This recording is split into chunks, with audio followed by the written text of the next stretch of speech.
भारत ने बांग्लादेश पर ऐसा नमक छिड़का है जिसकी जलन सालों तक रहेगी। दरअसल बांग्लादेश अपनी हैसियत और औकात दोनों भूल गया है। बांग्लादेश दुनिया को तो ये दिखा रहा है कि वो भारत से डरता नहीं है, लेकिन पर्दे के पीछे भारत से ही भीख मांग रहा है। मगर अब भारत ने भी बांग्लादेश को बेनकाब करना शुरू कर दिया है। भारत ने बहुत ही तगड़ा खेल खेल दिया है। गजब तो तब हुआ जब बांग्लादेश ने चुपचाप भारत से हजारों टन चावल मांगे, मगर भारत ने ये चावल कही और भेज दिए। इसी को कहते हैं भिगो भिगो कर मारना। चलिए अब आपको बताते हैं कि हुआ क्या है। दरअसल बांग्लादेश लगातार भारत को उकसा रहा था। कभी पाकिस्तान से गले मिल रहा था तो कभी भारत के इलाकों को अपने नक्शे में दिखा रहा था। मगर सच्चाई तो ये है कि बांग्लादेश तेजी से भूखमरी की तरफ बढ़ रहा है। कट्टरपंथियों का ये देश फटीचर बन चुका है। तभी तो बांग्लादेश ने भारत से भीख मांगी है कि 500 टन चावल दो, हम कहीं से जुगाड़ करके इस चावल का पैसा भी दे देंगे। अब आप ही बताइए कि बांग्लादेश भारत को गाली तो जोर जोर से दे रहा है, मगर पेट भरने के लिए चुपचाप पर पदे के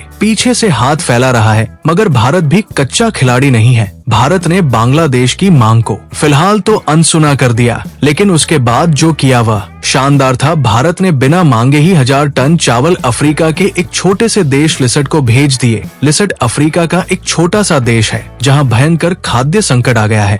सोटो में सूखा पड़ गया है, जिसकी वजह से इस देश के खाने के सामान की कमी हो गई है। लेकिन भारत ने बिना मांगे ही इस देश को 1000 मीट्रिक टन चावल भेज दिया है ताकि इस देश के लोगों का पेट भरा जा सके। भारत वो देश है जो बिना मांगे ही मदद करता है, बिना स्वार्थ के मदद करता है। वैसे भारत ने कई बार बांग्लादेश की भी मदद की थी, मगर आज यही बांग्लादेश एहसान फरामोश निकला। भारत अगर चाहे तो बांग्लादेश को ना तो रोटी मिलेगी, ना चावल और ना चीनी, मगर फिर भी बांग्लादेश अकड़ दिखा रहा है। बांग्लादेश 3 तरफ से भारत से घिरा है और चौथी तरफ म्यांमार है। म्यांमार खुद बर्बादी से जूझ रहा है। ऐसे में जल्द से जल्द बांग्लादेश की कोई मदद कर सकता है तो वो सिर्फ और सिर्फ भारत है। बांग्लादेश भारत से चावल, चीनी, गेहूं, कपड़ा सब खरीदता है, मगर अब भारत के ही इलाकों पर कब्जे की बात कर रहा है। बांग्लादेश को पता होना चाहिए कि अगर भारत अपनी पर आ गया तो रातों रात बांग्लादेश खंडहर